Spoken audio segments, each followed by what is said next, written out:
Hello there, my lovely Legionnaires. How are we doing today? Are you all excited? I'm excited. Let me hit the transition. There we go. Hello! Hello! Hi!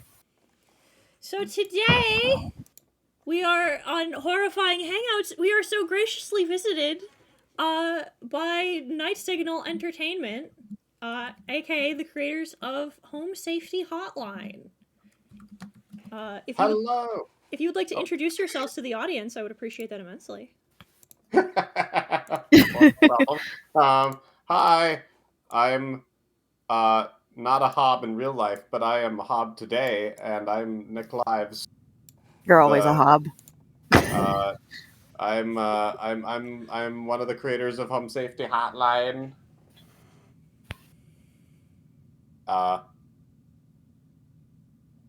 That's it. I'm Just passing the buck. That's I'm it? passing the buck. The rest of you, yes. I'm one of the people who made the game. Hello. I wrote it. I did the arted. I arted it, and I programmed a bunch of it. Yay! Good job. Look at me. There you go. There you go. More specific. There you go. I'm David Johnson. I did sound and some programming and music. That was me. I did that. And I was right. I'm Courtney, and I am wife to Nick Lives, the hob, and I play Carol, and I'm also the director of voice actors for Home Safety Hotline.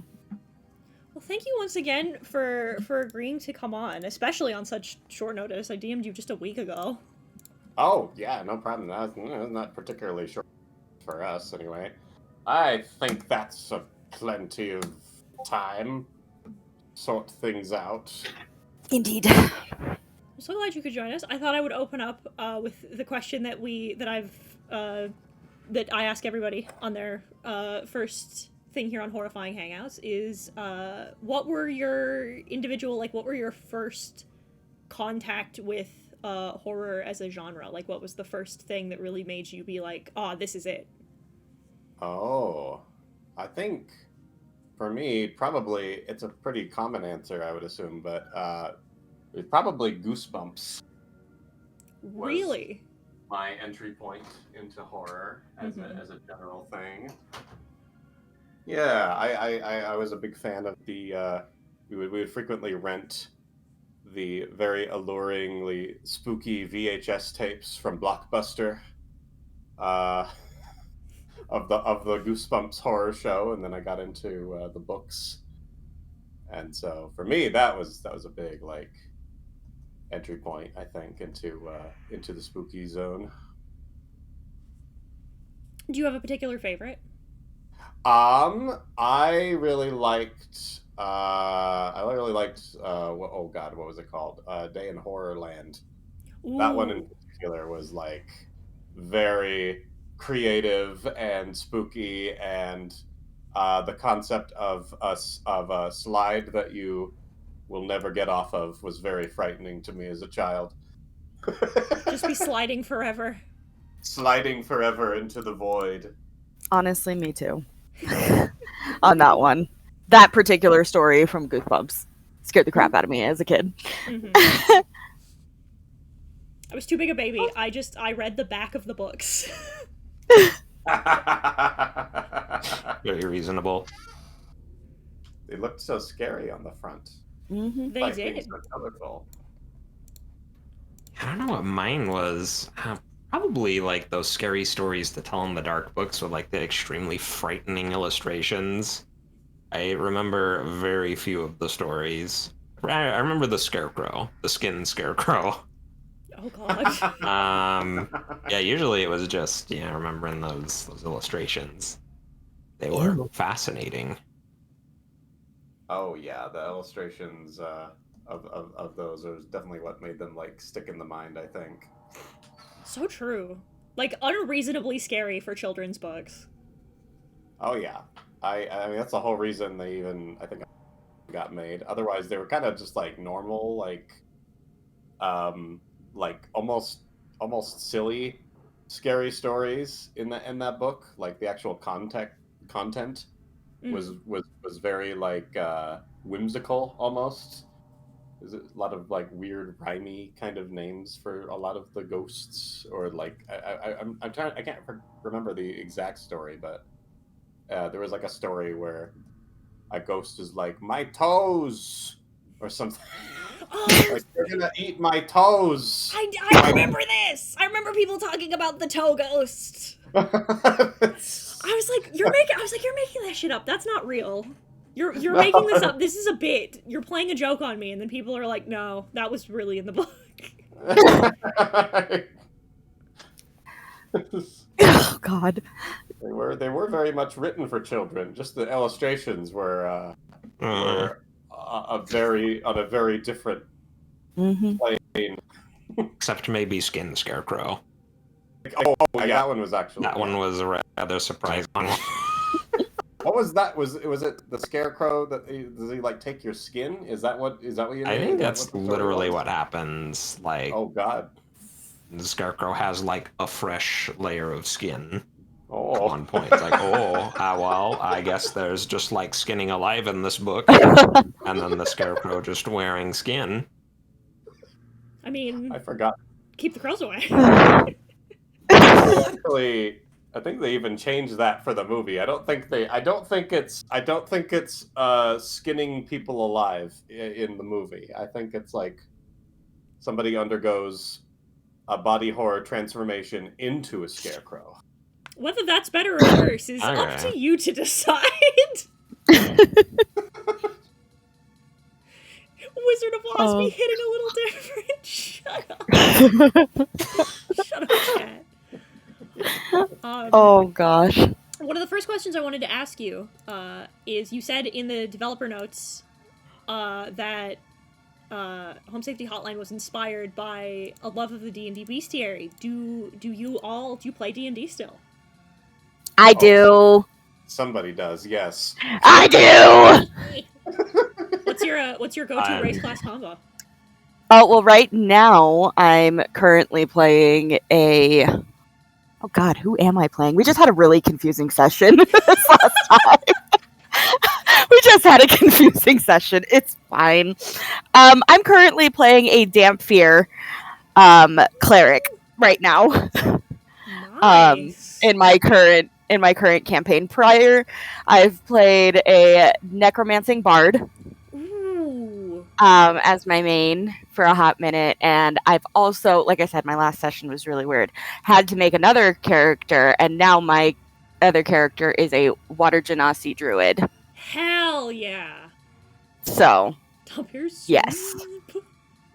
Yes. I think we have three or four vampires in our current session, and it's because one person in our party is changing the other party member.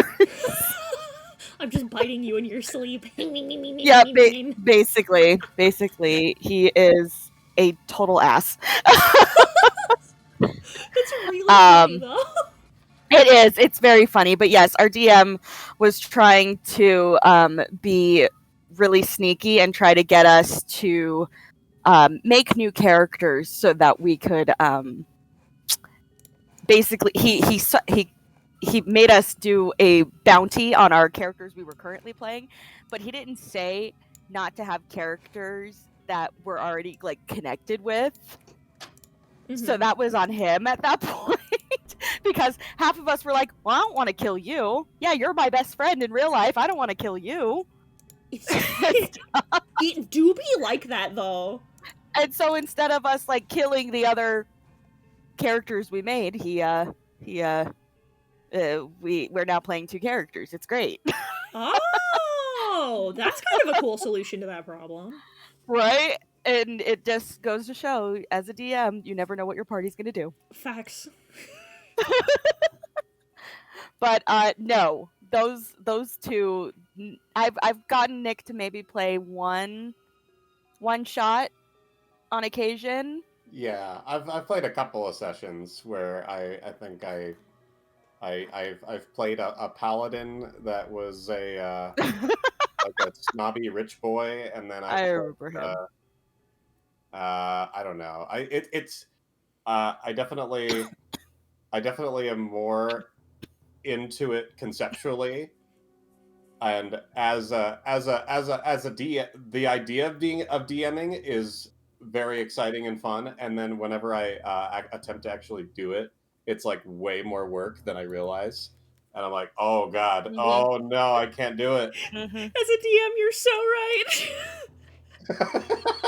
It really is like, oh, I can do this. This is fine. And then you sit down and you're like, oh shit. It's a lot of work. Like it's a At crazy this point, I amount of probably work. could DM better than he could, probably. Oh, most But definitely. I would not want that job either way. Mm-hmm. So it's purely just the love of the creatures, huh?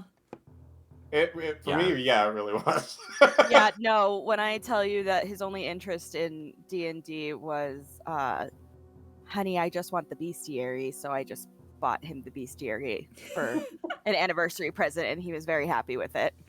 I love that. And that's all he wanted. I love that, TBH. That's really great. Yeah, Nick and I are definitely the kind of D&D players that other D&D players just get annoyed at us when we're there, They are which is understandable. They are the Chris Pine. They are the Chris Oh, Pine type of people, yeah. like from the Dungeons and Dragons movie. Did you like the D&D movie? Oh, I loved it. Oh my god, it was so good. My whole party went and saw it together, and then I went to a private screening as well for it. I was invited by Cinemark to go and see it as well, Ooh. so it was fun. So I got to see it with a bunch of other content creators and stuff, and yeah. That's really cool. Yeah, it was really fun. So I at least saw the D&D movie like 5 times within like its first 2 weeks. It's so good though. The Pudgy Dragon is my favorite Me of the whole entire movie. Pudgy Dragon's my favorite. I was so worried that they weren't going to have the vibes. That the vibes were going to be Oh, off. the vibes were there. I feel like it was an accurate representation of magic, especially Mm-hmm. in there. Like, oh my gosh, the mage hand fights were my absolute favorite at the end of the movie. Absolutely enjoyed that. I loved the hither thither spell. Absolutely, that was fantastic. That's So- great because seeing the hither thither stick was like, oh, this was made by D&D nerds because this is Mhm. literally somebody at that table went, I want to have a portal gun, and he's like, I'll see what I can do. Yep, exactly. But yeah, no, I believe that Nick and David are kind of the Chris Pine of that grouping, which is, you know, they said that in that movie that he was supposed to kind of represent the newer players and stuff. It so feels that it, there was yeah. an accurate representation for the types of players that there were in the D&D movie. Mm-hmm. Chat wants So. to know, do you play any horror-styled TTRPG? Do you play any Dread, 10 Candles, Call of Cthulhu? Oh, Lord, they sure do. Who does? Oh, for tabletop, sorry. I was thinking video games for a minute, and I was like, well, Nick plays a bunch of horror video games. That was going to be one of my me- next questions as well. Me, on the other hand, I have played Curse of Strahd twice. Yo! My first introduction to D&D was playing the Curse of Strahd campaign. Mm-hmm. And I wanted to die. Playing Curse of Strahd currently, I agree with you. Yeah. Strahd can kiss my ass. Anyway, Horrible. he's horrible. Men but really I will did- create a pocket dimension instead of getting therapy. So I had my first campaign that I did was in 2020 during the pandemic, and I played Curse of Strahd for that one, and I was introduced that way, and then my character ended up marrying like one of the Martikov family members Mm-hmm. and stuff from that and stuff, and then I went and changed into a different grouping after my other group disbanded. I got invited to another group, and they were like, well, we're playing Curse of Strahd, and I was like, cool. Technically my character is still living in Barovia with her husband at the winery, and stuff. So y'all want to incorporate me in there? And it was like, yes, absolutely, you can. And Strahd's introduction for me the second go around was locking me in a coffin. Oh. So that was oh great, thanks. My introduction is claustrophobia. Love it. Love that. Love that for us. Yeah, so that's probably like the spookiest one that I've done in general. But other than that, no. One of my next questions was gonna be, do you play any other horror games? Oh yeah. Now that we do. Go, Nick. Yeah. Oh yeah, plenty. I mean, mainly, I mean, we're kind of a basic bitch on the like, you know, the normal ones, the usual, the Resident Evils and The Quiet Mountains. He's saying Resident Evil as if it's as if it's like a little side thing. No, he is. Oh no, I mean that one's a pretty constant thing. I mean, literally last night David was playing through Resident Evil 4, Oh the my original god. one again. Oh my god. He's making his way through Why? that one again. Because it's So great. And we found out while this playthrough is happening that Leon also voices the merchant in that, and we're like very like, ooh, we didn't know that. I didn't know that either. That's so fun. But yeah, I'm meanwhile I'm playing through BioShock again for the like Hell millionth yeah! time. Yeah. Chad BioShock fan. We had a Oh. BioShock Valentine's Day. That was our Valentine's Day activity. That sounds awesome. It was very fun. We Gross. vigor cocktails, and Courtney made like this like kind of 1920s style poutine dish. Ooh. I made copycat recipes from a bar that we have out here called Prohibition. Ooh, Because I figured that was fitting. Yeah, So- yeah. That's And then we made like 3 cocktails. So we made like an old fashioned to represent the first game. We made a whiskey sour for the second one, and then I made a bucking bronco vigor drink as well, which was it slaps. It's so good. That sounds rad. It is rad. It's really good. Are you excited? Are you also excited for Judas? I am. Oh, very, yes. Although I showed it to Courtney and she was like, "Oh, I don't know about this one. This one's space." I don't like space things. Not a big space horror person. I'm not a big space person, period. Really? Yeah, I don't know. The concept of like some sci-fi things, I haven't found something that I've been like insanely excited about before. I wanted to say I was an insanely excited Star Wars person, but I think it was just like by proxy that I was. But like I think I'm also kind of a little put off by it because my dad was a huge sci-fi nerd. Well, okay, no, I take that back. I'm a huge Doctor Who nerd. I take that back entirely. I forgot. There's always an asterisk. There wasn't. It's because okay, If there's a handsome British man involved, then things change. Yes. Yes. If it's David Tennant or Ncuti, I'm here. No, you're right though. You're right, and you should say it. I'm not as much of a David Tennant simp as my best friend is, though. Mm. That's the fun fact about that. But, anyways, yeah. Space horror, not my thing. I think, oh my gosh, there was a movie that like Sandra Bullock was in, and it like absolutely put me off. Oh, Gravity? I can't stand that. So I'm just like, no, thank you. I'm good. I don't like the idea of being stuck in a void for the rest of my life. No, me neither. As being a horror thing. There's something on the ship. The idea of just drifting in space forever is so like cosmically unsettling. I'm like, no, I think I won't actually. Yeah, because it's not like, oh, I could just go home. There's no way out, genuinely, and it's just like, okay, well, what weird stuff can you do in space? A lot of things, I guess. I think it's like fantasy where it really opens you up to doing a lot of other interesting things. I wasn't into like Alien versus Predator or anything like that either. No. So I think AVP is more of an action movie thing. really, More an action thriller, yeah. I'd say That's so. gross. I'd say the think Alien's it's more of a horror thing, but Predator, I think, I'd consider it more of an action movie personally. I don't know if you've seen Alien Court. I think you saw Alien Predator, but I don't think you backwards. Yeah, you got it all backwards. You gotta see Alien. I don't think you'd like Alien, but you have to see Alien. You wouldn't like No. it, but you've got to watch it anyway. Well, you have to watch it anyway. It's what you have to do with classic films. Oh, you don't like this kind of film? Well, it's classic. You have to watch it. You have to watch it anyway. It's like The Godfather. Mm-hmm. Oh, you brought up The Godfather, really? Yeah. It's like the classic Shakespearean play, Goodfellas. This is stupid bit. We were playing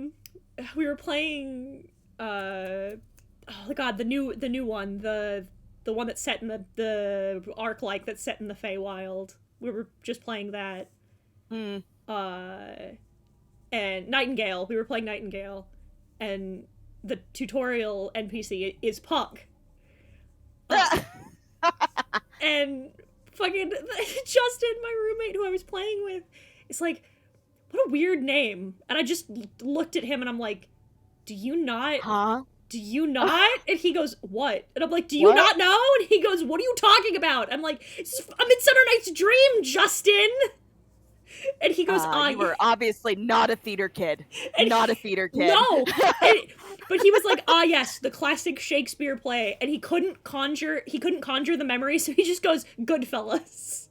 So I'm like, yes, forsooth, bada bing. Verily, I am walking here. Verily, I am walking here. Wonderful. Oh my god.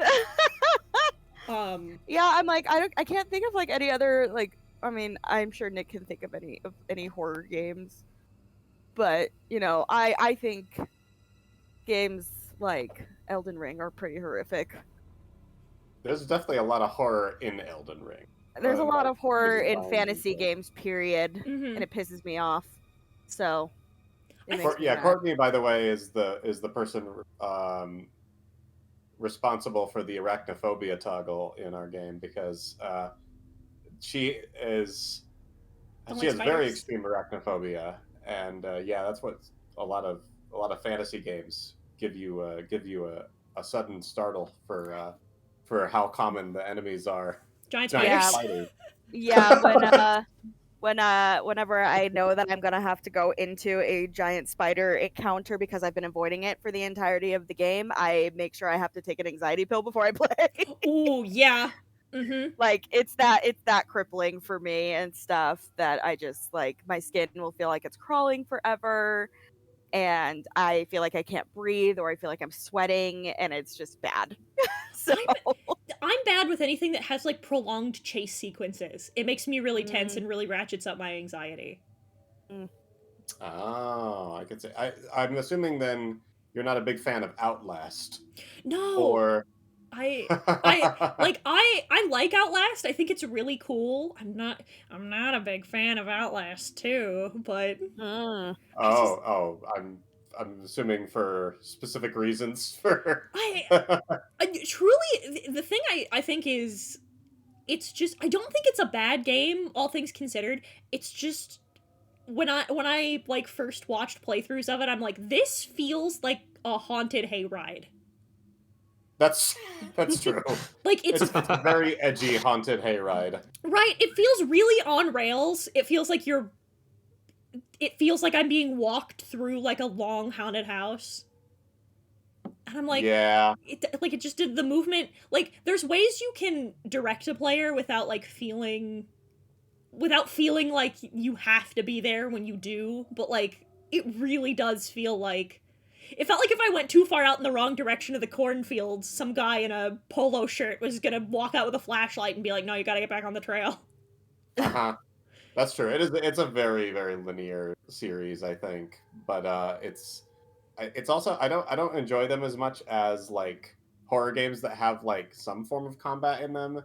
not because like combat necessarily makes a game scarier, but it certainly makes it more interesting to play for me. Like usually it's like if I'm just running away from things, it's very intense, but very one note as well with the Outlast games. It can be very they can be a little tedious after long periods of time of just It's true.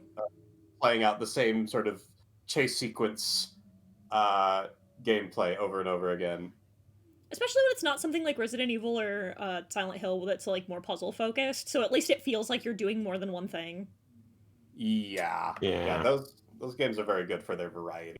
Mm-hmm. Resident Evil especially has that nice like well, at least some of the early ones have the the kind of Metroidvania style map design, which is very satisfying to kind of Mm-hmm. unlock and unfold. Village was like that, I think. Yes, Village had a Exactly. good mix of the two. Mm-hmm. I think so too. I love like I'm almost a little sad that they're like walking back the B movie influences in Resident Evil. The wait a second, so you got the B. Oh, Yeah. I thought you meant. As in the letter B. It's in the Not letter. the I B thought- movie starring No! Jerry Seinfeld. The I reference did. is to the B movie. I was like, where are the B movie references? Where's in, Jerry? Did somebody say, "Do you like jazz in Resident Evil"? No, like I feel like they're walking back like the camp a little bit with the remakes, and that makes me really sad. Yeah, I That is definitely, disappointing. I definitely agree with that. Yeah, they got rid of some of the best lines in 4, and apparently the only reasons that the best line from 4 made it into the remake was because of the actor who played Leon. Apparently, the script had him not saying the bingo line. Mm-hmm. Where's everybody going bingo? And then the actor insisted on doing a take where he said the bingo line, Which and is so very funny. We have him to thank for restoring the bingo line to its rightful place. I do like when the first zombie gets up and he goes, "Ah, son of a bitch," just so defeated. Leon's like, "I was free. I was rid of this shit." He does have I think he is very fleshed out in the remake. I think that much has improved somewhat. He's very much like a full character. Mm-hmm. But it is also a shame to not have as many goofy lines and weird tone. Mm-hmm. But Village has me hopeful that they're not dropping that entirely, because Village was definitely not afraid to have some really corny stuff in it. It's which true. I love. I mean, they had the whole monster mash. Yeah, it's so true. So true. To walk back a little bit, you also mentioned in the devlog that an earlier pass of Home Safety Hotline was going to be about aliens. Are you interested in doing a story about aliens at a later date? Oh, it'll bleed out at some point. I love aliens too much. They're gonna come out in one of these stories. I was like, Nick has been on an alien kick this entire last year. Oh, Oh, absolutely. Absolutely. He's been about everything UFOs. Everything UFOs. That's partially thanks to another game that we had been working on at our other studio that David and I work at, called Deli Interactive. We just got done making a summer camp simulator. And so that's actually on Steam now, and its final update is going to come out Monday. Is the schedule for that? Yeah, I believe so. But yeah, that's a very cryptid focused backstory to the summer camp. So there's a lot. The summer camp has a big backstory involving alien. A not Mothman called the Mosquito Man, and a version of like Sasquatch, and a version of all kinds of different cryptids and spooky things, and so yeah, generally when we're doing a project, you try to reinvigorate a bunch of your love for whatever subject matter you're working on, and so that was our big alien thing. That was most recent, but I mean there'll definitely be more alien stuff going forward because they're just a They'll fun likely topic. show up again. Nice.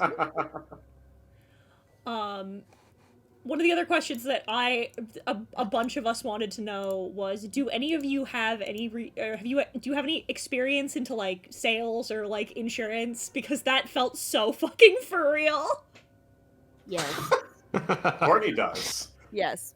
I was constantly during development with Nick making sure that the call center experience was accurate, because I worked in a call center for a company that sold essential oils to to customers. I So see. Yeah, yeah, Utah is the land of multi-level marketing scams. We have many of them out here. we do indeed. So indeed, I've worked in customer service for over 20 years now and Ah. stuff, just in general. So I am very much attuned to the sales. I also used to work in a sales department for cars.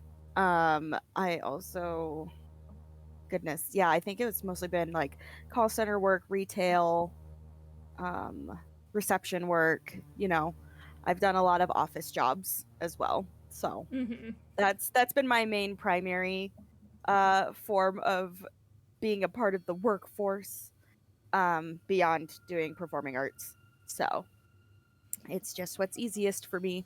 But yes, I was intentionally making sure that, like, oh, well, this probably should be a thing in the game if we wanted accurate representation of your labors at a call center. Like, thank you so much for volunteering your time on a Saturday. Stuff, because my job used to make me do that. True. It'd And the be like, like, they'd be like, we'll give you Monday off so that if you work Saturday. You're because like, nobody wants to work Saturday. Because why would yeah, you? Because it's the weekend. exactly. So, yeah, definitely have a lot of experience in that field. I can't say the same for Nick. He's been able to work from home. I'm lucky enough to have not had more than one real job in my, which is Same. Yeah, we've been pretty lucky. I've had a couple of real jobs, and most of them have been in some form of call taking or customer service. So I'm so glad that I don't have to have a real job anymore. Yeah, I think the only inaccurate thing that we have in the game is how long you can have people on hold. But that's just because I didn't want to be anxious. Mm-hmm. So, but it's funny because people will still think that they need to answer the call in a timely manner when they don't need to, because there's no timer. Yeah, it feels like, because you did a great job creating like making the characters feel really real, because it does feel like I don't want to take forever. I have to help. The implication is plenty to add to the stress. Yeah. Mm-hmm. Rather than a hard timer. We will have a hard timer in an upcoming mode that we're adding, though. I was gonna say, we had been talking about that in chat afterwards. We brought up it'd be cool to have a timed mode. Haha! Yeah, well then you're in luck, because Yep. that's exactly what's coming up next. As it turns out. Yeah, there's been a lot of requests for some kind of like endless mode or like arcade mode. And while it's impossible to make it actually endless, or rather like in practical terms endless in terms of like endless content, because every call is has to be custom written. Mm-hmm. We wrote, I think, 140 calls for this new mode, and it's just basically you get them in a random order and you get them rapid fire style, and then it's a score based mode. So I kind of think of it as our our game's version of the mercenaries mode from Resident Evil. It's kind of just like the raw mechanics, I like that. rapid fire. And so that will be coming out hopefully in the next couple of weeks here. We're waiting on a couple of little things because we want to tie it in with like a marketing thing, blah blah blah blah blah, businessy stuff. Mhm. But yeah. Anyway, That's really cool. plug. Well, of course. I do have a couple of questions about like the story of the game in and of itself. And one of them was my roommate Justin wanted to know. It says that the packets that get printed out tell them what it just basically gives them what they need to know. In the case of stuff like the false artifacts, do the pamphlets just say "sucks to suck," or is there a comforting lie? In my head it is just the information sans any of the stuff that they're not allowed to say. And so yeah, in the case of the false artifact, it really would probably just say, call us, we'll come and take the thing away. And sorry. Sucks to suck. Yeah, it would pretty much be a suck to suck. Like, So it's just like your kid's gone. Sorry. Sorry, they're not coming back. Sorry about that. No explanation as to why. It's just that's not. They're not coming back. I don't know. They're not coming back. That's almost worse. Consider purchasing our morning services. We'll help with funeral costs. We'll help you forget. It says in the thing. Give you a discount on funeral costs. Jesus. Oh yeah. Somebody asked for clarification because it wasn't clear whether or not the mirror sprite, does it take your face or does it give you prosopagnosia? Oh wait. Oh blah blah. Hey, what's that? What's the latter thing? So prosopagnosia, it's a you typically get it with head injuries. It's when you can't recognize faces anymore. Oh, I see. The way I see it, it does take place. Okay, so your face is actually gone. It's Your literal. face is gone. It's literal. We were It did steal your identity. We were debating that a little bit. Tis a creature. Tis a creature. I heard Justin downstairs go, aha!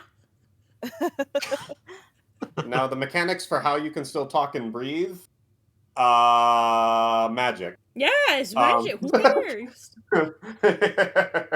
This is not a realistic game. Yes.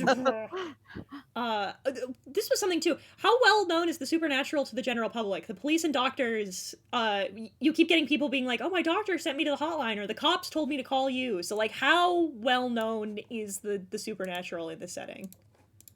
That's a good question because that's kind of just tied into like what the vibes necessitated, which is there are like real life. There's a lot of things that people probably should know, but they don't, and a lot of professionals will know about these things only, and it's not like they're super like guarded secrets. They're just kind of things that people don't generally know because they don't need to know. Yeah. I was gonna say, like, for example, in the thing when I never had to read the Frozen Pipe segment because I'm from northern Minnesota, so I was like, oh, I know how to fix this. I know what this is. I know what the signs of this are. But like, if you're from the South, you'd never have to deal with that. So you'd be like, I have to call a guy. So it's like that. People in Texas. The people in Texas. But like the more practical answer for that is that indeed in the world of the game, it is pretty much just like people who have to be in the know that get to know things. So the police and doctors and government officials and things like that, they all know because it's just more important for them to know in order for society to keep churning. But for the average Joe, they just don't. They're not aware, and they may become aware, and it's not like anyone needs to come to you. It's not like the Men in Black need to be to your house just because Right. you know now. It's just that it's a weird enough thing that no one will believe you anyway. So it's like, yeah, that's fine. You can know. Welcome to the club. Yeah, I would suppose that the guy sitting around the water cooler being like, "Dog, I have bed teeth." Like, they're gonna look at you and be like, "What?" Huh? What? Huh? I a weird thing. hate bed teeth. That's like that's the one I hate the most. I think if I pulled my fucking comforter back and found fucking teeth in my sheets, I'd be like, "That's it, I'm done." I was very excited about those. Is that? Did you make that up? Oh yeah, Yeah, that one. okay. Yeah, that one just came from. I think I probably did it on a stream actually. I think it was like I have a bunch. I usually grab a bunch of photos and then try to find a way to like put something creepy in them for a lot of the entries. And if there's no like specific folklore thing, then it will be like, all right, well, I don't know what's a spooky thing. And there was a picture of a bed, and I think it was like either that or it was going to be like a little creature hiding under the covers. But then the idea of putting teeth under them was very weird and viscerally creepy to me. So I just drew some teeth on them. No, I guess Deeply those unsettling. are bed teeth. Bedbugs plus. Awful. The hotline seems pretty much like a friend to the community. It seems like it wants to help despite the culty nature of being employed. Is it a positive force or? Yes. Hopeful. Yeah. The yeah, and in spite of their methods and the ways that they try to keep the knowledge of their employees secret because they're kind of getting access to everything all at once. The idea is that they're a peacekeeping organization of sorts. They're kind of like they're kind of trying to meet in the middle and keep people from suffering from the worst effects of the crossover of worlds, so to speak. I also have the big question: are Oberon and Titania the CEOs? Are who? Oberon and Titania. That answers your hi question. That answers your question. there. The fact that he said who? Who? Who's that? Who's that? Oh wait, no, I know my lore. Oh, Do give me you? a second.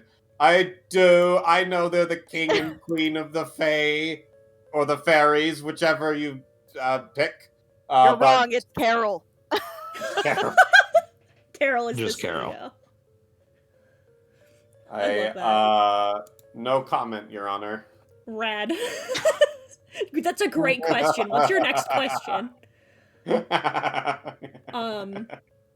Circling back a little bit to the mention of like of arachnophobia, you mentioned in the devlog that a fear of winged insects led to the sprite designs. Are there any other of like your team's fears that influenced monster and creature design? I definitely think so. I mean I definitely wrote after we put the arachnophobia toggle in there. I was like, oh shit, I can go fucking ham with this Dreamweaver idea. And so that was almost certainly made as something that would creep out Courtney. And Yeah, screw you. I think a lot of them in general just come from like phobias that I have like a big laundry list of them, and a lot of them are. I mean, pretty much the whole game is tied to one really core phobia, which is not having enough information to not hurt yourself in day-to-day life. And so that's why a lot of them require that you had like. There's a lot of just like fuck yous in life that are like, oh, you should have known better than to, you know, I mean, like a really innocuous one is when I found out that really gave me like, I don't know, really freaked me out was just the really simple one of the two cleaners that you can't mix. What is it? Like ammonia and bleach. Yeah, that's And how you it's make like- mustard gas. That's how you make mustard gas. You can like make a fucking war crime in your home by accident by just trying to clean a bathroom. Right. Like if you're just cleaning a toilet, you might go, oh, I'm going to use some bleach. And then you might like run out of bleach and go, oh, I'm just going to use some regular household cleaner I have around. And then congrats, yeah, you made some mustard gas. And that's just a very frightening idea that we're like just given the tools for our own destruction and expected to not fuck up based on like, you know, random knowledge that you're just expected to already have. And so, yeah, that fear is pretty present in all of them, but I was about to say, it does have the energy of like, what is it, like 70% of injuries happen in the home. Because you don't know how your shit works. Like, you don't know how anything works, and because there's always the fear as well. I think in like day-to-day life that it's like, oh, something's beeping, so you call a guy, and then the guy's like, oh, it's a good thing you did this because it would have exploded, and it's like, huh? It's very like, yeah, that everything is that all the time, and or like with medicines that I don't know if you knew this one. I love to tell people this because I don't know, it scared me.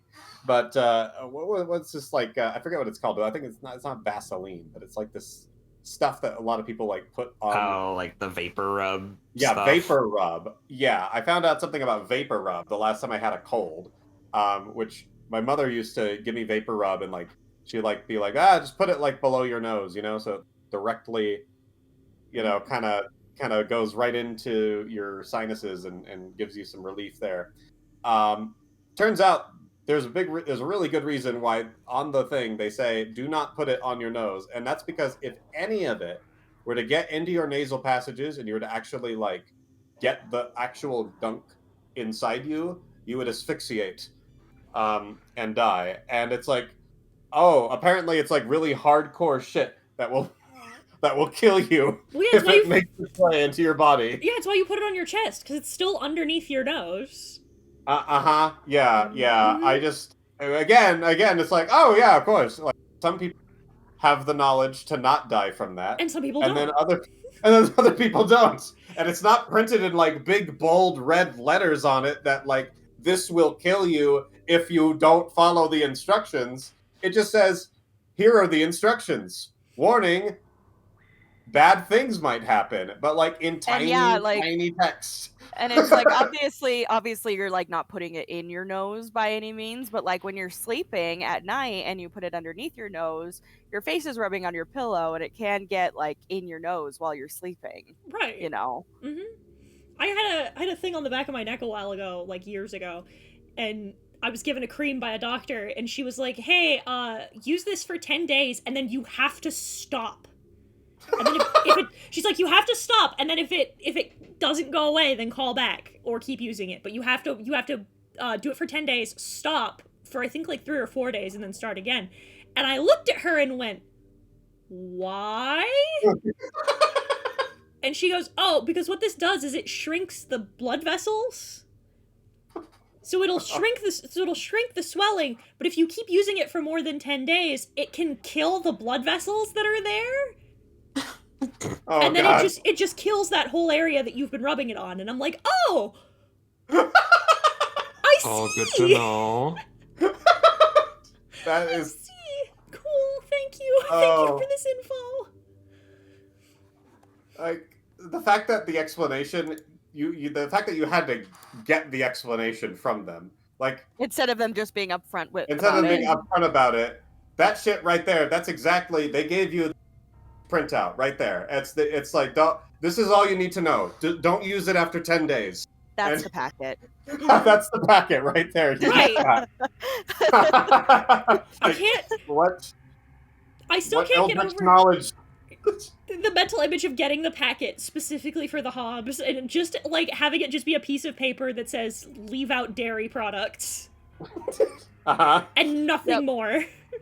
Leave out a bowl of cream every night now. That's what you do now. That's what you do now. We won't tell you what happens when you don't. No, it's not important. Just leave out the cream. Follow the instructions. And then you, and you'll be fine. And then the one guy doesn't. Because he's like, this is fucking stupid, they didn't tell me why. And then he doesn't, and he gets his fucking shit run by a fucking blogger. It's That's the right, you just have to worst. follow the instructions. Why wouldn't you follow the instructions? You have to follow the instructions. I They know fucking... best. I'll give the Hobbs their little bowl of cream for doing my cleaning. For licking my dishes clean. For licking my toilets clean. They're such good little critters.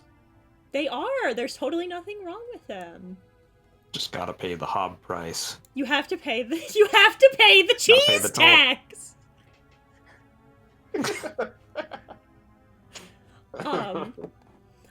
I noticed that a lot of the drawbacks were more like psychologically terrifying as opposed to like them like physically assailing you. Is there something to that? Yeah, I mean that's kind of similar to some of the fears mentioned, which is like I generally fear medical stuff that will like ruin your life over kill you. Because if you're dead, I mean, that's scary, but that's pretty brief. Like death is final. There's nothing bad that can happen to you after death. Mm-hmm. But if it's like something that affects you for the rest of your life, and you just like have a new medical problem now, that's much more like existentially terrifying to me. Of like, oh yeah, you just you just have a new problem now. Like, I mean, I guess that's just kind of life.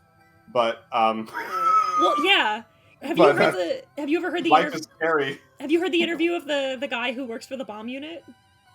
No. What is? There was a guy who worked for I think it was Chicago's bomb disposal unit, and during his interview, they were like, you seem to be like remarkably cool-headed. You seem remarkably relaxed. What's your key to staying cool under pressure? And he goes, well, it's about the mindset.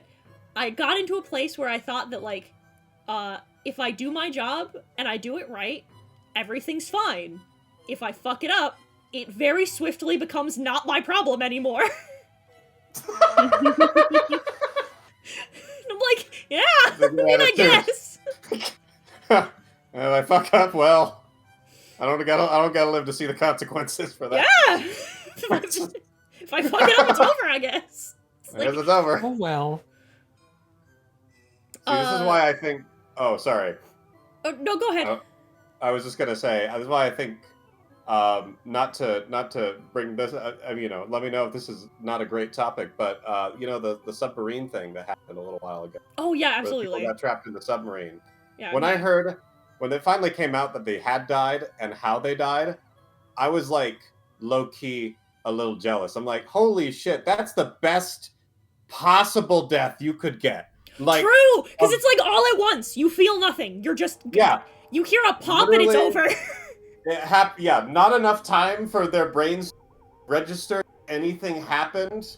I'm like, wow, can this be like can we have a like if death penalties continue to exist, can this be the merciful death everybody's given? Can I sign up to be in a submarine after I'm done, I'm aged, I'm ready to go, I say, put me in the sub.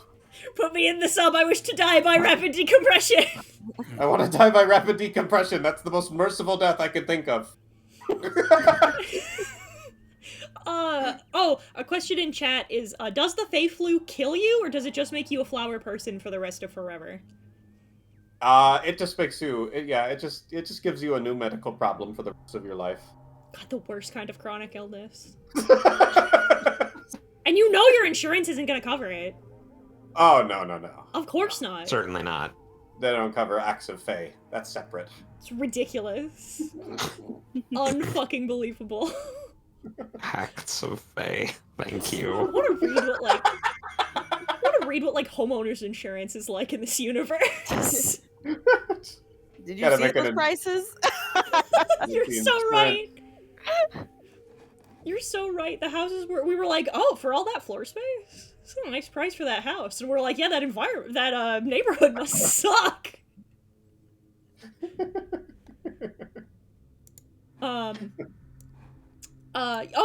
Similar conversational topic. most of the fake creatures aren't actually violent. They don't seem to like want to hurt anything. Like most of them are like, if you leave them well enough alone or like give them their wide berth, they'll fuck off. And it's which is really unique for horror. Most of the time, there's some kind of direct threat. Is there a particular reason you chose to go that direction? I think it's kind of like, I think it kind of helps ground them, make them feel more like real animals. Because most real animals, you know, aren't out to get you. They're just, they can be dangerous to you in other ways. But like, yeah, a lot, that's just how a lot of wildlife works, you know, like leave them alone and they'll go away or lure them away. And there's also an element of Home Safety Hotline is not just interested in protecting humans, but they're interested in protecting the creatures. Yeah. They're sort of a vested interest in having non-violent solutions. I noticed that as well. There's a lot of like non-violent or like non-aggressive solutions as well. There's very few things that are dealt with via like combat. Most things are just like just leave a scarf out and the troll, he'll go away. He's just let him, if you're cold, he's cold. Exactly. They're peacekeepers. They don't want anybody. I mean, they are more willing for if I mean, a lot of them are like pass the buck on to someone else, and that's just like a forever problem. But as long as everybody keeps passing the buck, nobody gets hurt. Yeah. Just leave it alone. Leave it alone. The thing just wants to put garbage in the house. Just leave it be. Leave it around. It'll be fine. Or you know, or call us. We'll come pick it up. You know, we'll come humanely deal with it. Unless you're a smart mouse, then you get the cat. Then you. That's true. They have no mercy for mice. The smart where they draw mice. Mm-hmm. This new species of mouse, the smart mouse.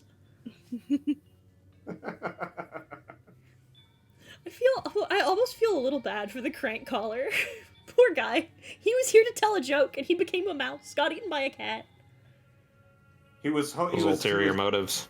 He was disrupting very important lines. It's true. We had to let him go. You can't hold up the lines like that, bro. There's lives at stake. It's true. You get to be a mouse now. This is your new life. This is just your new life. We just had to let him go. We didn't kill you. We just turned you into a mouse. You mentioned, I don't care, I wanted to grab him by the goober. I want to grab you by the goober. Grab you by the goober. Oh, yeah. Listen, I want to grab you by the goober merch. Same. We should probably mention that David here is, in fact, is Buzz Goober. Yeah, he's that is me. This was my lot in life. Why don't you task. also? I was like, why don't you also tell them about why you added Buzz Goober to this game? Oh yes, I think we mentioned it off stream prior. But we talked about this last night. Oh, did you? Okay. But this is a really good story because I didn't know this. Gotta bring it up for everybody. Yeah, so the prank caller in is based on a real prank caller named Longmont Potion Castle, and if you haven't seen his work, or I guess heard his work, absolutely look him up because it is exactly as crazy as every Buzz Goober call, if not more so. And they are absolutely hilarious, and that was our little little reference, little nod to him when we were writing a prank caller to make it a Longmont Potion Castle style prank caller. It's a very weird name, Long Potion Castle. I'm gonna type it into the chat. Longmont comes from like Longmont, Arizona, I think. Yes, I guess presumably where he's based, but maybe not. No, I don't Colorado. know. Just kidding. Mm-hmm. He's so silly. I love it. I recommend looking up specifically. My favorite call of his is called Leader of Salad. Oh yeah, we talked about this last night. I want a liter of salad. Wants a liter of salad. He's trying to order. It gets more and more chaotic the longer the conversation goes to what he wants.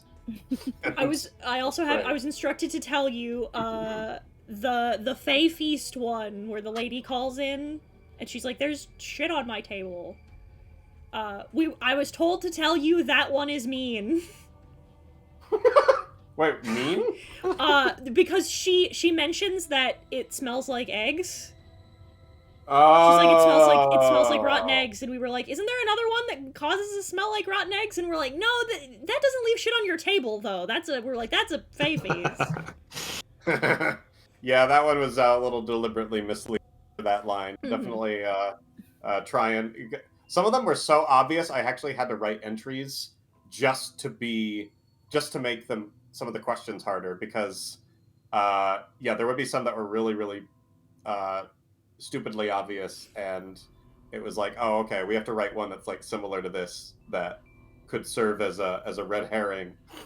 But yeah, the rotten eggs mentioned there may be a little extra misleading, because there are no rotten eggs on the feast. But No. I figured fungus might have a similar smell. Yeah, probably doesn't smell very good.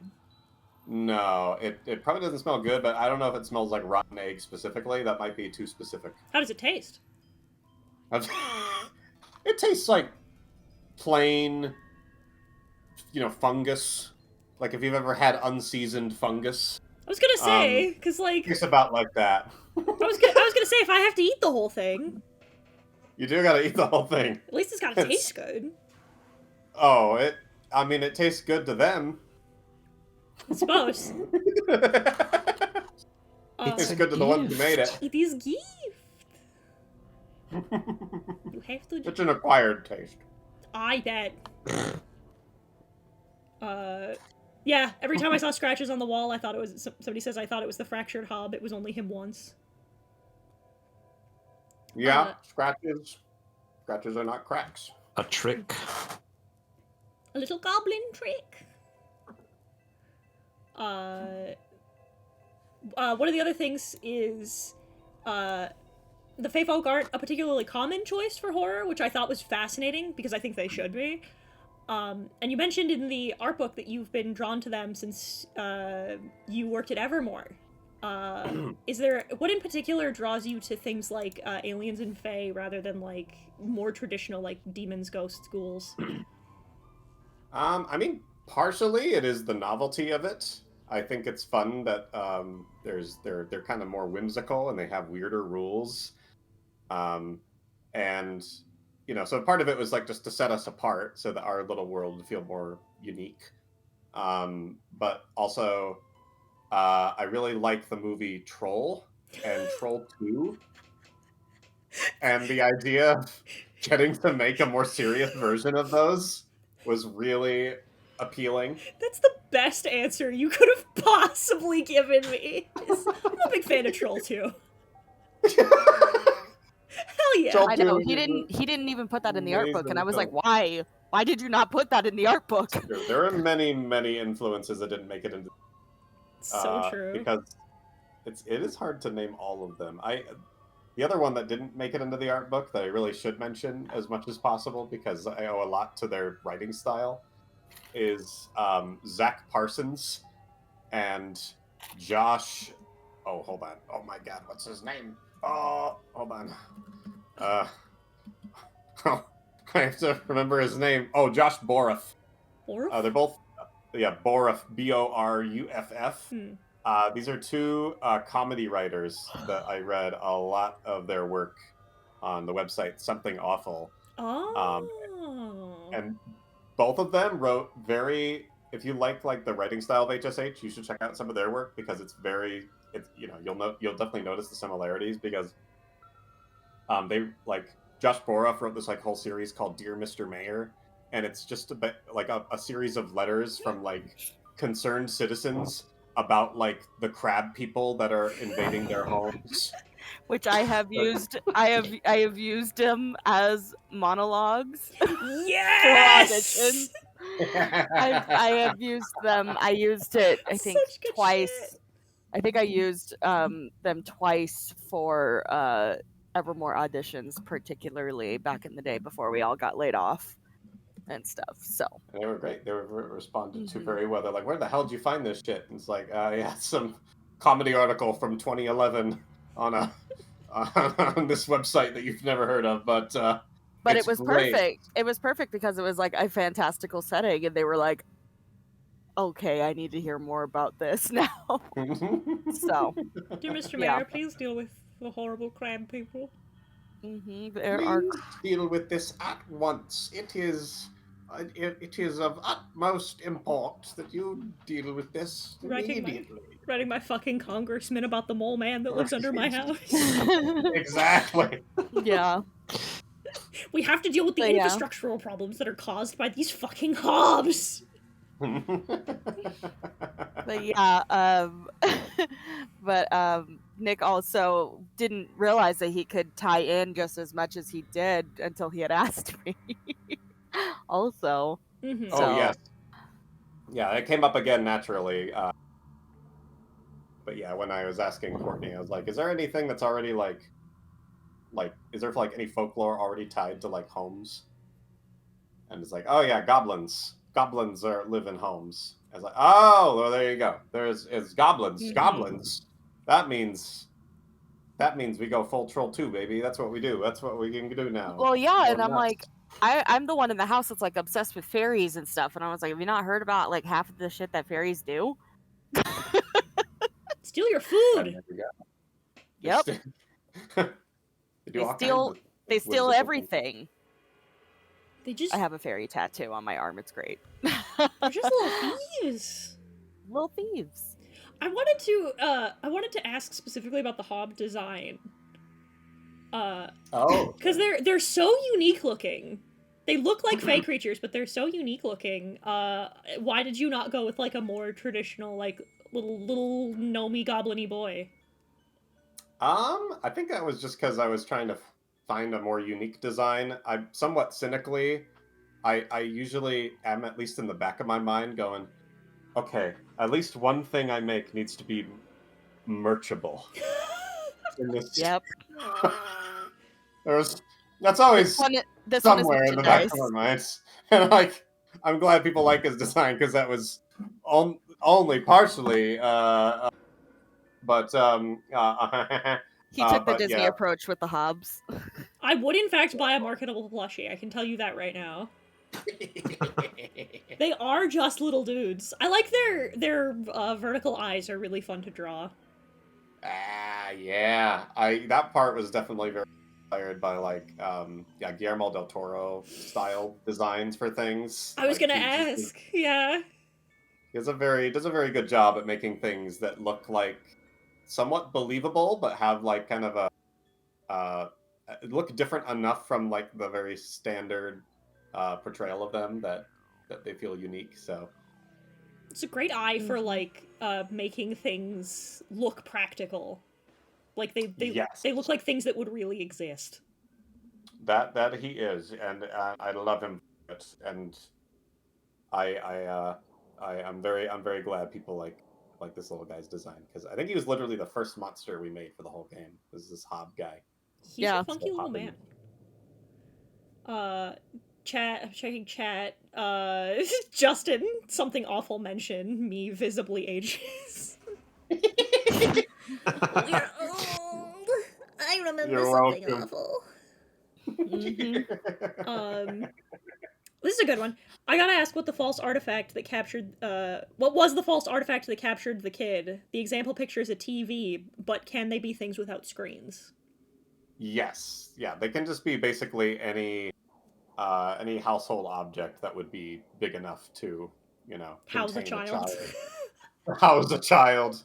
I don't think I had anything specific in mind when I wrote it, but I like to imagine, for the sake of the D&D nerds, that it was like a toy chest. You mean like a mimic? Yeah. Yeah, correct. Just gobbles them up. He got gobbled up by his toy chest.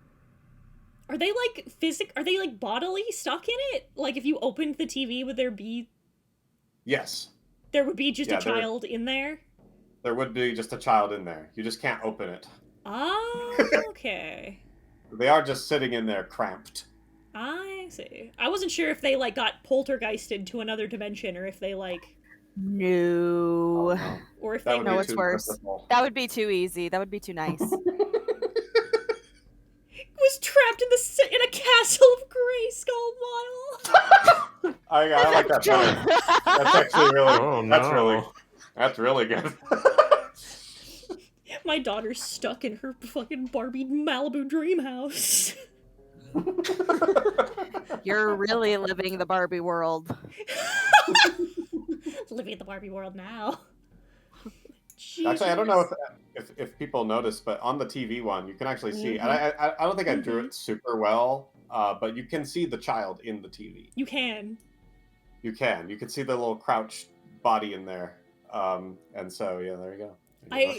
Dear child, we're going to take a picture of you. We can't help you, but we're going to use your photo to help other people down the line. It'll be fine.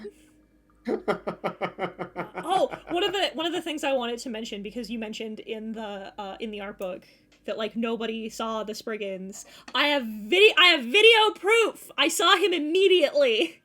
Oh, amazing! Holy shit! I spotted him immediately. Justin I think was that's like, the first time then anybody spotted him. Justin's like, where the hell is he? I'm like, he's right there. He's right in the window. I was like, that shit was like I Spy. Excellent. He's just a little man.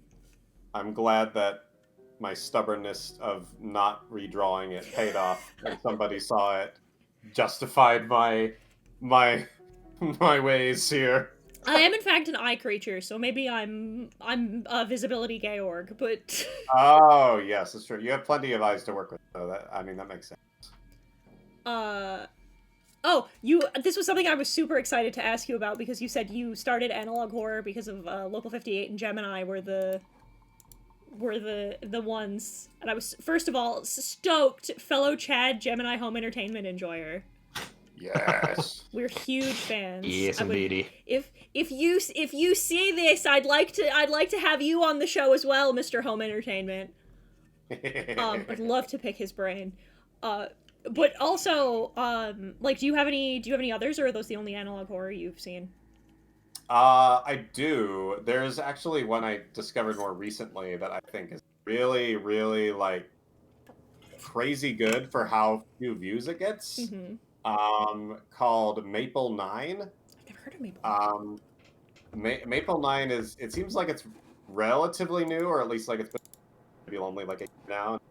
Pretty sparse, but like they're really high quality and really the vibe that I go for analog horror, which is they're very subtle storytelling, and it's not very jump scary or anything, and they just barely released a new one about like a little Russian doll released at Christmas that lures children away. Oh yeah, I'm looking at these. Yeah. It's very good. So I definitely recommend that one. And I do quite like oh gosh, why am I forgetting the name of it now? The one with the trees is the logo. Do you know which one I'm talking about? It's like like two trees. It's like twin pines or something, or Yeah.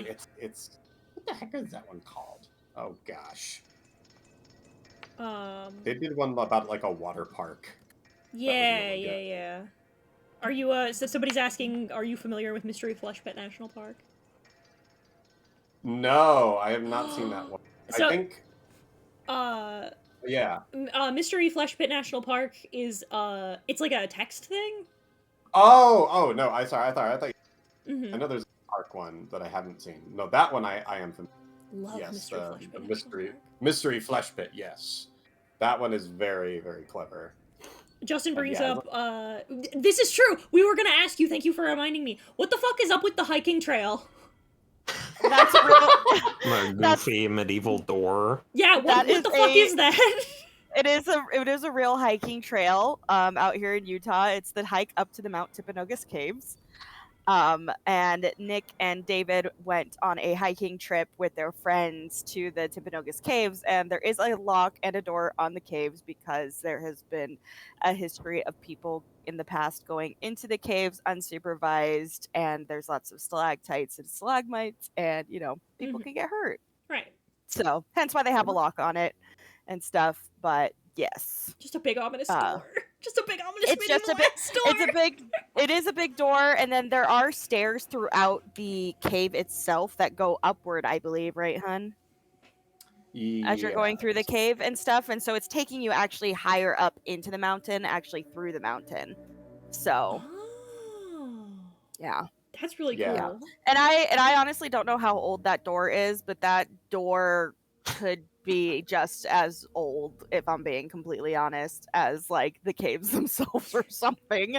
Because It I'm does. like I mean, it was probably put in place like a really long time ago. I'm sure. Yeah. Somebody else asks, is the thing in the hiking video an entity that we have seen in Home Safety? It is implied to be the same entity as entry, but the entry does not mention the creature either. It's I don't know if I should. I mean, I could just say it. It's whatever lives in the grotto basement is the same thing that lives in that cave. Ah, I thought it was probably something like that. Yes. So there's a cave dwelling creature that's been like discussed properly in game partially because we're probably going to save it for like a later sequel thing or whatever, but also just I mean just because it's not important to homeowners, usually not in their home unless it's in their grotto basement, in which case Give it some they gold. can give it some gold and it'll go away. The one in the cave on the hiking trail cannot be swayed this way. It is that's its cave first. It didn't make its cave in your home, so He's vibing. he's just vibing. You're in his house now. You're in his house. You can't make him go away. The weird grotto wizard. I like somebody says the hiking trail leads into somebody's basement. You go off the trail, you find another door, you're just in somebody's random ass house. It'd be terrifying. That'd scare the shit out of me. At the top of a mountain, and now you're in you're in the bottom of somebody's house. This is how Science. It works. Standard procedure. Have you been listening? Have any of you listened to the Magnus Protocols? Somebody said they could see a Home Safety Hotline mod with that theming. I've heard people mentioning it. I don't think I've checked that one out. Is that a series? Yeah, I don't know. Yeah, they're we don't know it. It's a spin-off of the Magnus Archives.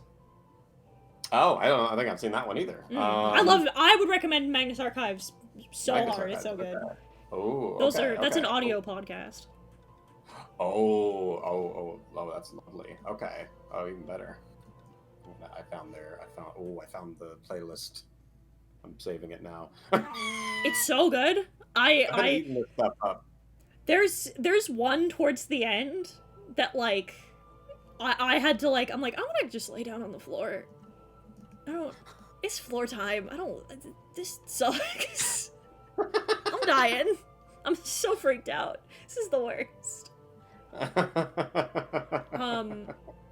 I also wanted to ask you, similar note, because the little intro the little video segments are great. Have you thought about doing some unfiction with Home Safety Hotline's universe? Wait, what's unfiction? That's like most analog horror is unfiction. It's just where you kind of pretend that it's real. Oh, I didn't know that that broader concept had a name. Mm-hmm. Look at that. Everybody's ahead of the curve here. I think we're aging ourselves. Yes. No, I'm just deep in the scene. I'm just deep in the scene. I know all the words. Unfiction. Okay. So funnily enough, all the videos in the game were intended to be.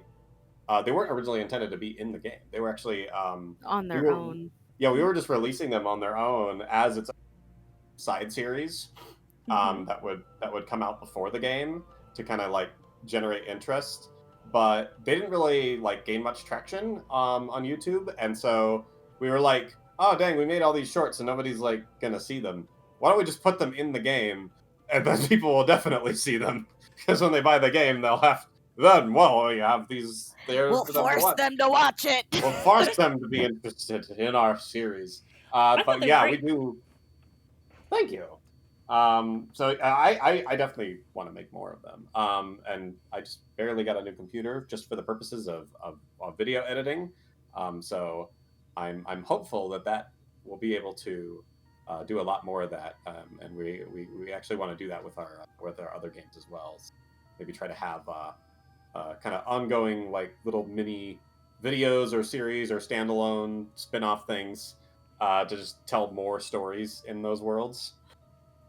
We also, little plug, if you will, do have a standalone analog horror short in a completely separate universe that is based on Steamboat Willie, called "The Vanishing of the SS Willie," and according to Dread X, or not Dread XP, what was it? What was it?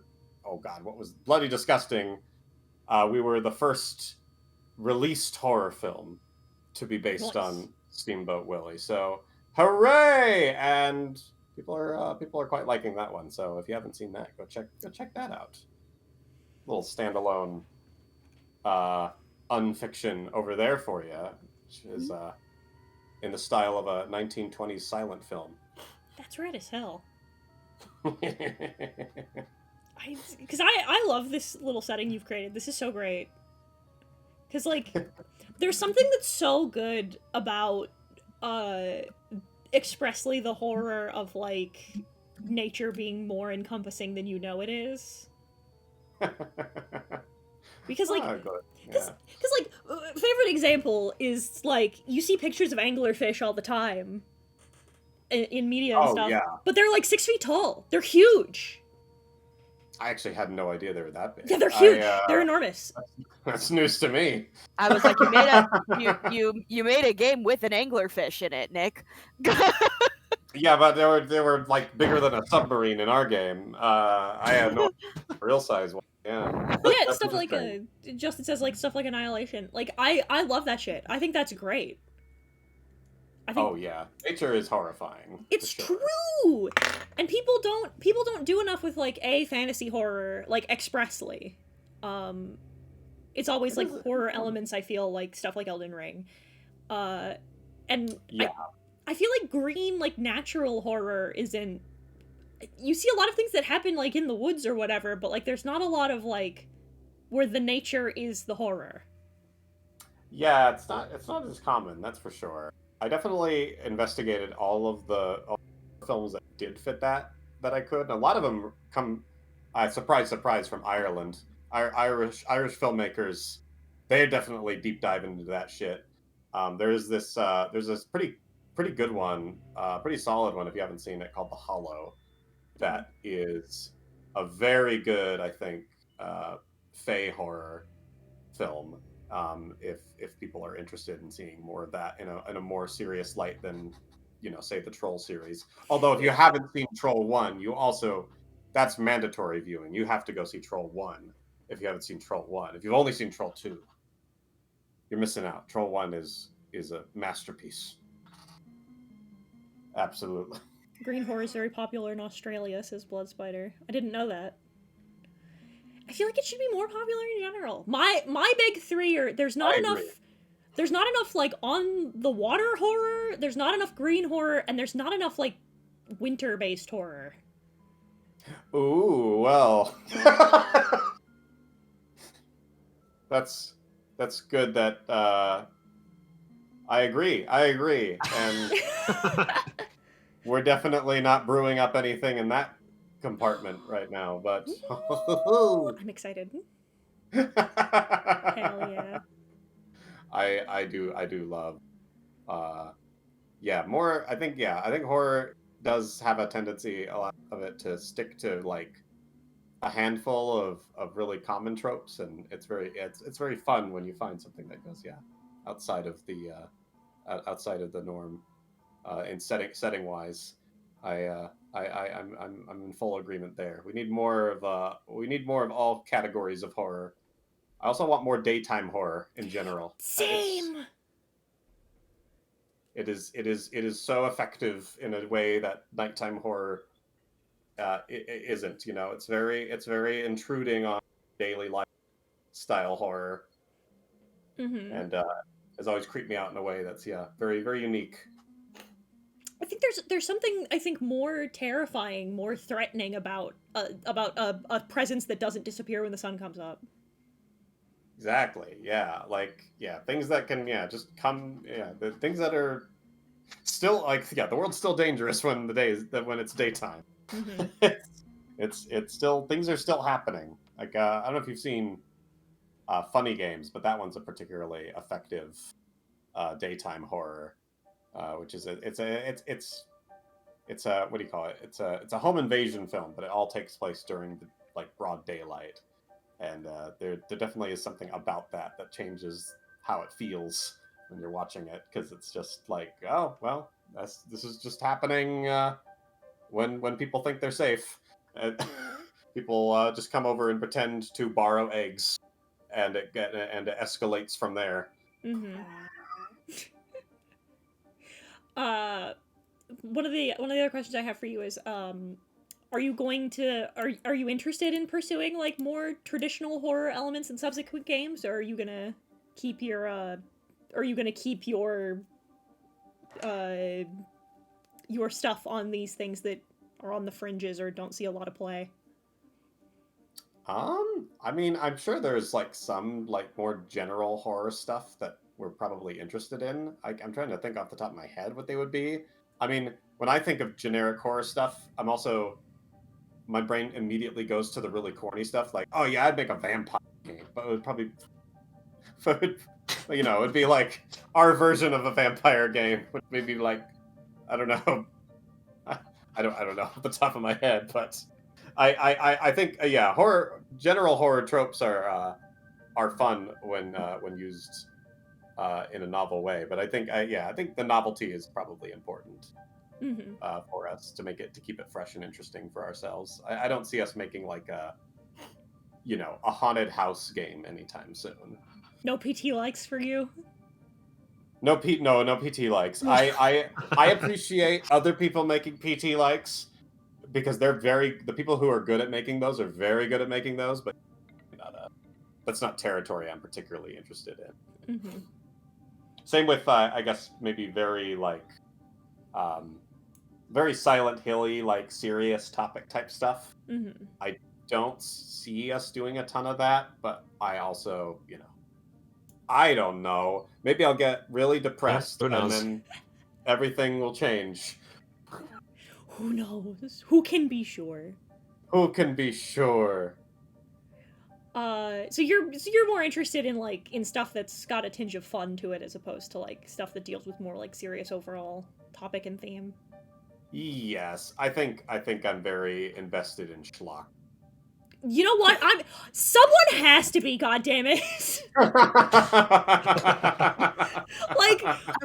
I don't think anybody's really intending to be fully scared when it comes to something made by Nick. No. And that's not his goal. So it's if you're looking for actually being scared from something, I don't think Nick is your creator for that. he's a schlock guy. Schlocky. See, and I love that. I think that's great. I think there's truly some of the best horror experiences I had last year. One of the best ones was playing Killer Frequency, which was also very schlocky. Oh yes, that looks very Yeah, a great send up to 80s slasher movies, very silly and over the top, and I love that shit. I think that's great. Oh yeah. I'm a Silent Hill girly. I'm here waiting for Silent Hill 2 remake, as bad as it's gonna be. But I like my dark psychological shit, but at the same time, stuff like this needs to exist and be more prevalent, because it's more fun. Yeah, it's I think there's a place for all of it, right? Yeah, I agree. I mean, definitely on the same page there, because this is the kind of stuff we like to make. We like some of the lighthearted horror. because it's fun. It's fun. My absolute favorite like horror film is probably something from Sam Raimi, and that's because it's like my comfort stuff. It's my comfort food, horror. I'm so glad to hear that. Sam Raimi rules. It's just so like, because I think that it's great to have the variety. So I'm so unironically stoked to hear that your plan is to continue to make a fun schlock. I'm glad we found our people. Of course. Listen, as long as I'm streaming, you'll have an audience. I'm stoked. Excellent. I am so happy to hear that. One of my last questions was, you mentioned in the art book that creating monsters seemed very intimidating. Now that you've cut your teeth on reimagining some canon lore, as it were, would you ever want to sit down and try to make your own monsters again? Wait. Can you repeat the question? I'm sorry. You mentioned in the art book that that the idea of making your own monsters from scratch seemed really big and intimidating, and I want to know if now that you've started with like reinterpreting some stuff that's already had it, does it still feel as intimidating to you, or are you ready to try and make your own monsters? Probably less so. Yeah, I think yeah, now that I've written like 70 of these things, I feel more capable, and indeed many of them. So I'm definitely yes, correct. I was maybe I'm using too many words. Yes, the answer is yes. Thank you. Absolutely, the original monsters. You can use as many words as you want. You're not being graded by the minute. It's fine. It's like I was trying to reassess like what I was trying to get to. I was like, maybe I should get to first and then elaborate. Anyway. There's another good question. Justin says, how does it feel when huge creators in the space, people like Markiplier, when they play and enjoy your game? I'm still waiting for Markiplier to play our game. He played the demo. I know he played the demo, but he needs to play the game. He needs to play the game. I'm still waiting. It's fine. It's fine. Courtney's waiting for her crush to notice her again and blush whenever he says her name. Ooh, hi, Carol. Shut up. That's so real.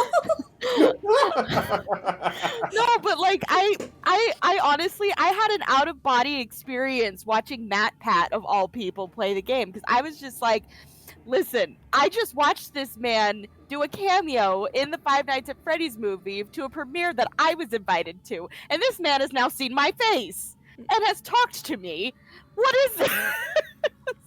It's so crazy. It's weird. It's exciting. And then, like seeing all of my friends be like, oh my god, I watched this one gaming YouTuber, look, I saw your game, and they like DM us and tell us. It's like, it's so cool. It's so cool. It's just cool to see our stuff we've made in front of a lot of eyes. That's the main source of satisfaction. Mm-hmm. People see our creations. Oh, that's why you make stuff. It's the like everybody's like, oh, you make things for the mandate. It's like, no, I make it because I'm a creative, and I am sustained by listening to people be like, I like the thing you made, and I'm just It is an addicting thing, that the attention. It's very much. That's what you. Everybody, yeah, of course, every artist wants their work to be seen. So yeah, like the more people it's seen by, the more like you're like, oh, good. Now people got to see it, and I got to see their reactions, and I got to see their responses. It's yeah, very, very satisfying. Does it feel like intimidating at all? Definitely a little bit. I think to this day, in spite of having done this for like 10 years, because Markiplier played our other game, our first game that we launched called We Need to Go Deeper back in the day. Mm-hmm. And I get really nervous sending an email with a key over to him every time, or like anytime I have to send over anything, I overthink the hell out of it, because I've like, it's intimidating, and it's also like, it's very high stakes because it's like simultaneously there are people that will if they share your game, they'll share it with a lot of people, but it's also kind of like there's also an unfortunate like um, gravity that they hold over like the market as a whole. Like pretty much most games that are like our size, like indie games, actually rely on content creators to make an impact because we don't really have money to like just shove ads in your face Right. and spread things that way. And so it's there is the sad side of it is that when player like first covered it, the first sense was at least for me was relief of like Yeah. we can wait, we might make money now, oh thank god, oh we can keep doing this, oh I don't have to get a real job, holy shit. Another breath of oxygen. Hooray. I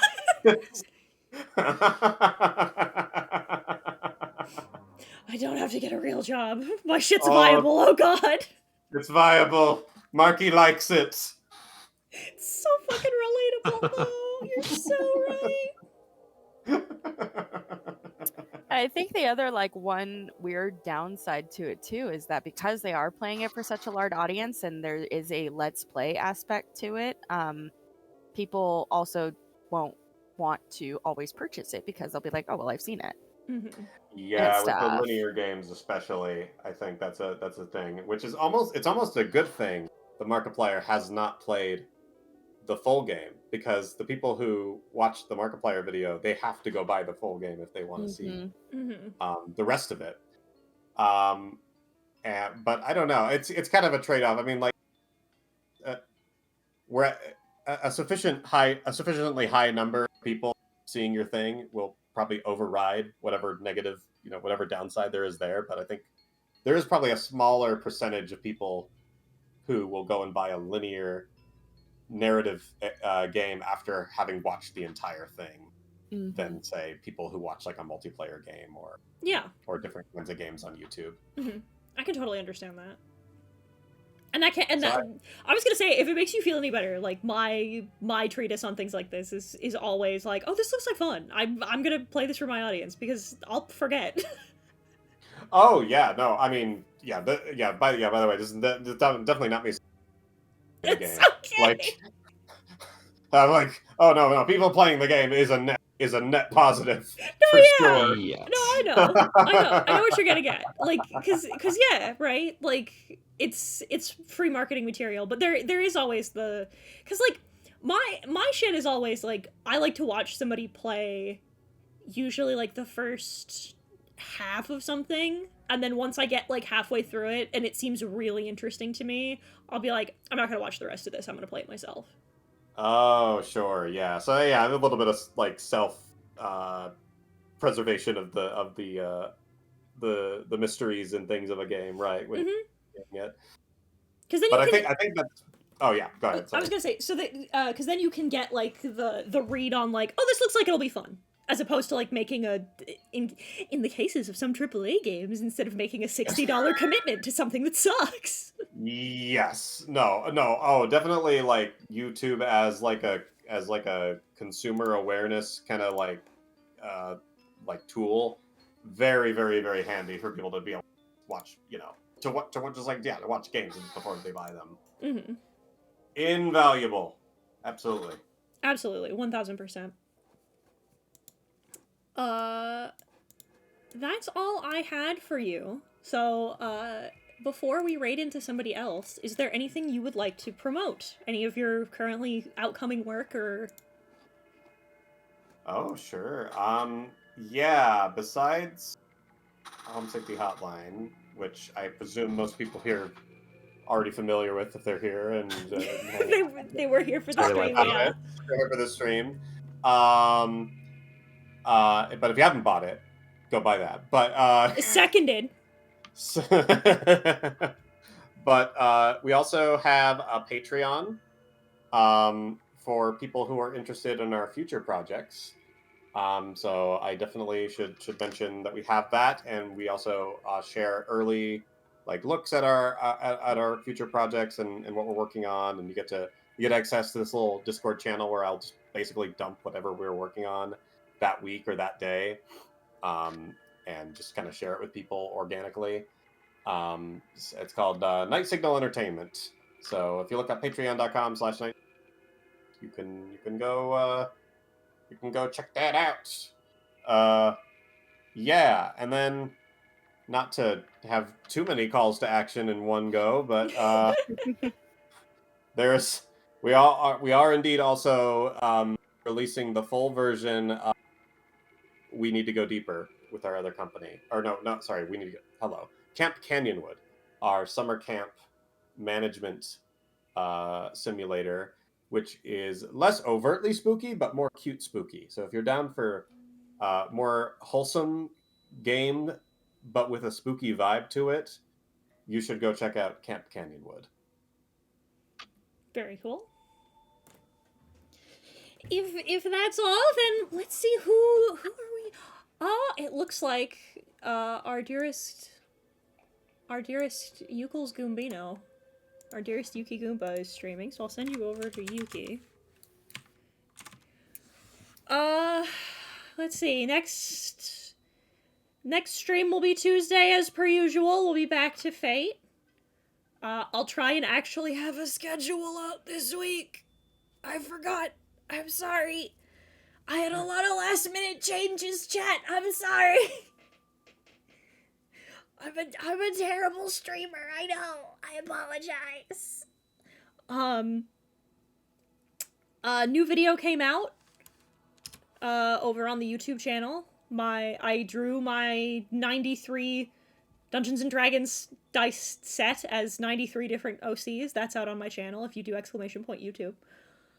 And that's it for now. Have a good rest of your day. I'll see you next week. Goodbye. Thank you for Bye, having us. friends. Thank you. Thank you. Thank you.